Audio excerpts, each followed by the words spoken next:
Hey guys, welcome to episode 8. We want to welcome all the viewers here. First, before we get on to the real drama stuff in the NBA, we would like to recapping you all last night games. Well, first we will talk about you the Brooklyn Nets and the Denver Nuggets. The Nuggets were up 18, and as you know, the Nets don't have Kyrie, who made a huge mistake by going maskless at a party, and that's gonna cost him a lot of money, and that's gonna cost him a lot of games. But as of last night, the Nets played Brooklyn. KD carried that team to victory. He carried that team, so that's what you want from your superstar. And he carried that team to victory as they were down 18 at home to Denver, who had basically their whole lineup. Manu started his first NBA game. Well, he played before, but it was his first career start. And at the first half, the Nets looked, I don't want to say soft, but like they looked not ready to play.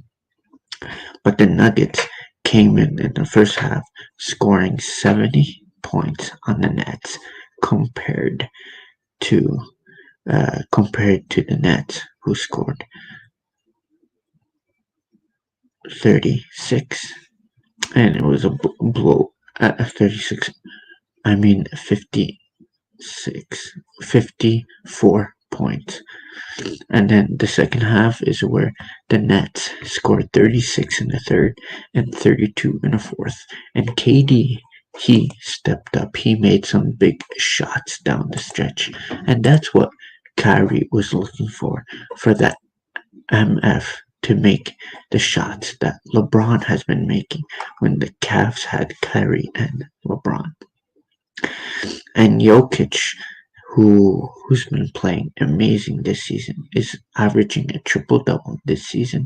He had 23 points, 8 boards, and 11 dimes, and he also had 7 steals. And Jamal Murray had 20, but he shot 9 for 20. Jokic shot 8 for 17, and Monty Morris off the bench had 14. And Ball played only 16 minutes, 5 points, 2 rebounds, and 1 assist. But for the Nets, KD stepped up big. Brown also stepped up with a season high 16.6 boards. Caris LeVert off the bench had 25 and 6. Everyone played well, and DeAndre Jordan did not play. They said it was a coach's decision, but I don't think so. Jarrett Allen had 6 points and 5 rebounds in the 36 minutes.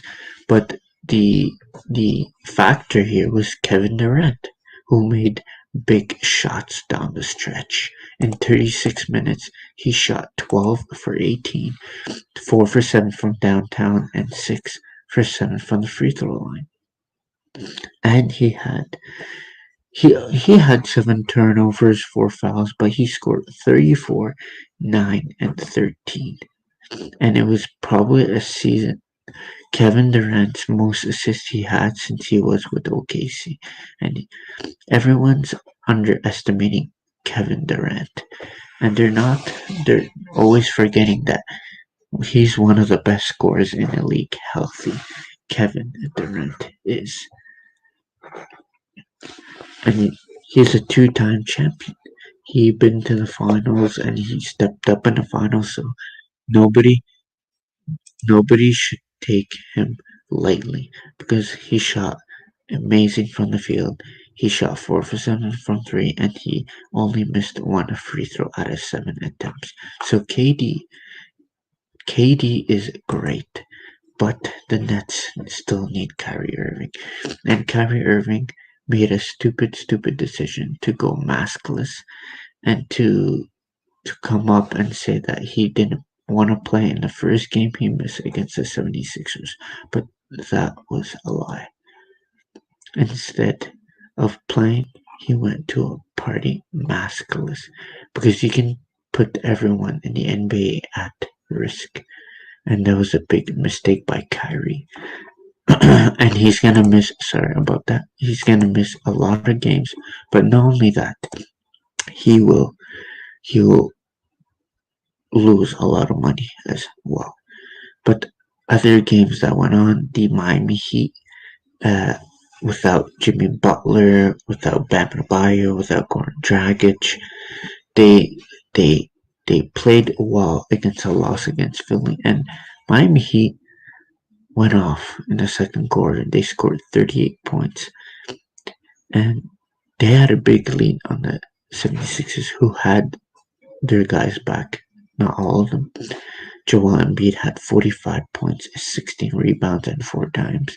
And for the Miami Heat, Tyler Hero also had a great scoring outburst with 30 season high 34 points and 7 rebounds and 4 assists. And Tyler Hero has been rebounding the ball well this season, and that's what you want to see. You want to see a developing a shooting guard for the Miami Heat, and he could be a good trade value for James Harden, who we'll talk about later on.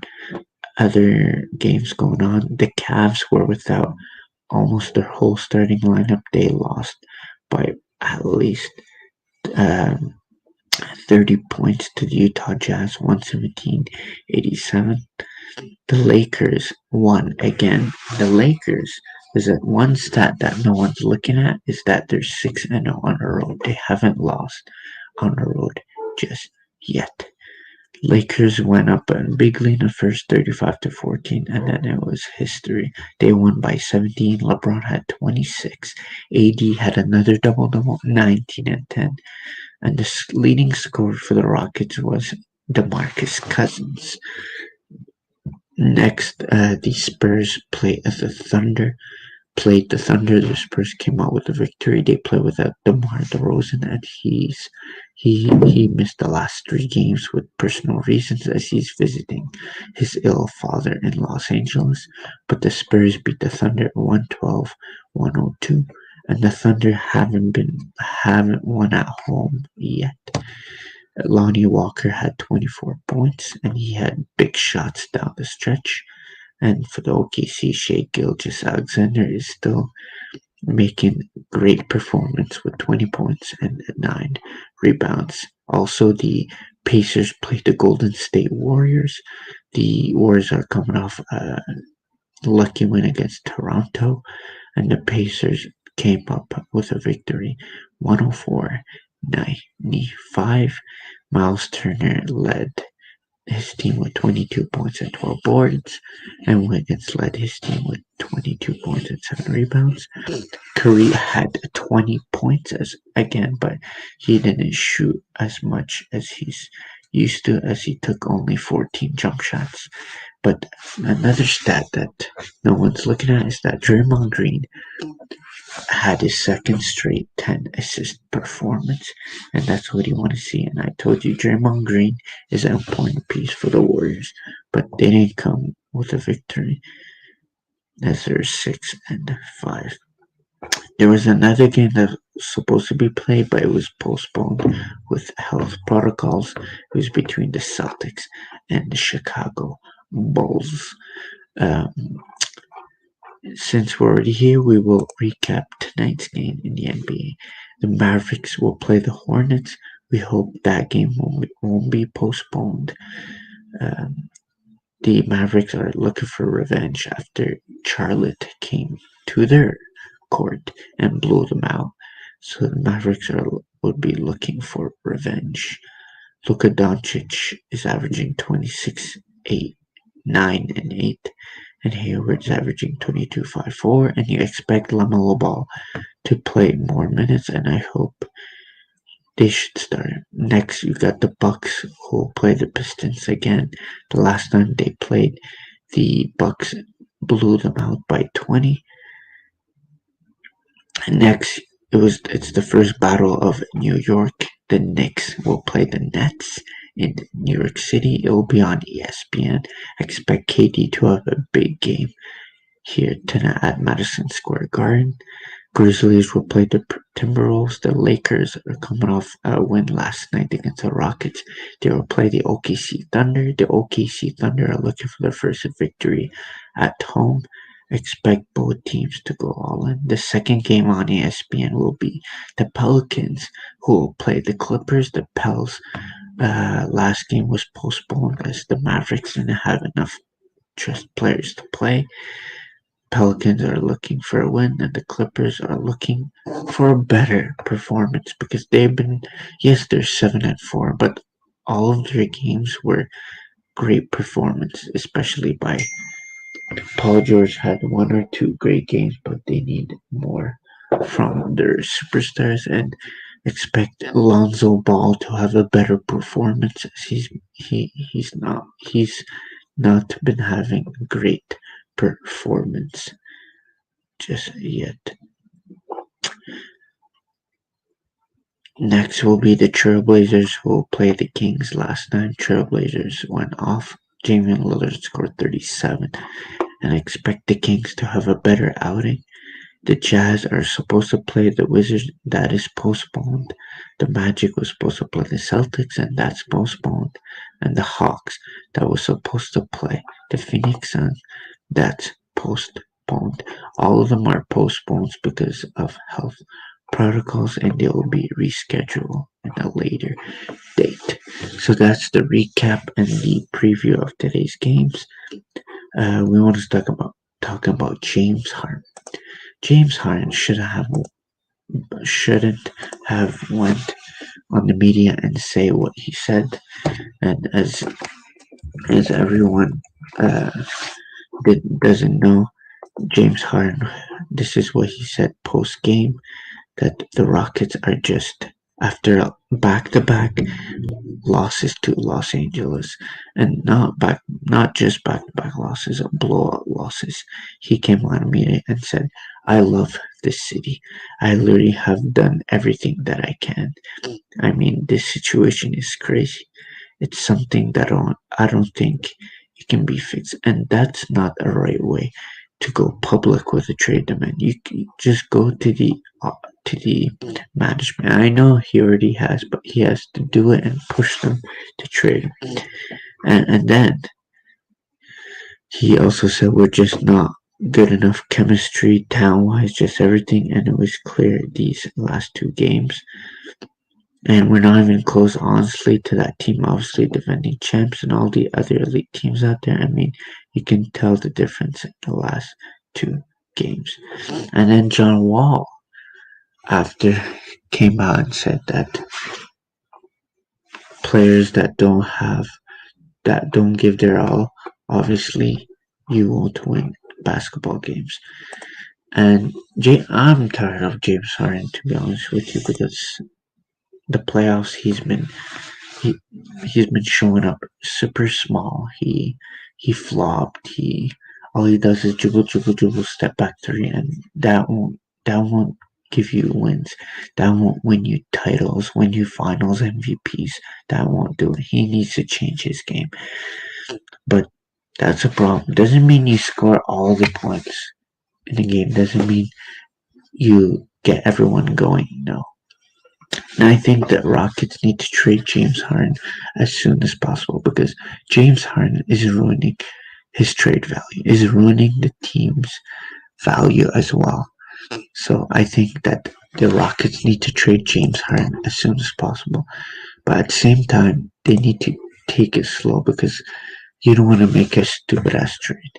You want to get as much value as you can get, and you want to get returnable value. And there's a lot of players that's in the NBA that you can trade. Siakam, Ben Simmons, and the list goes on.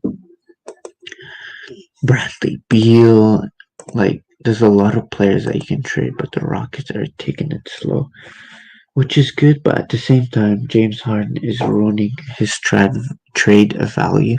So I think it's the best now is to trade James Harden.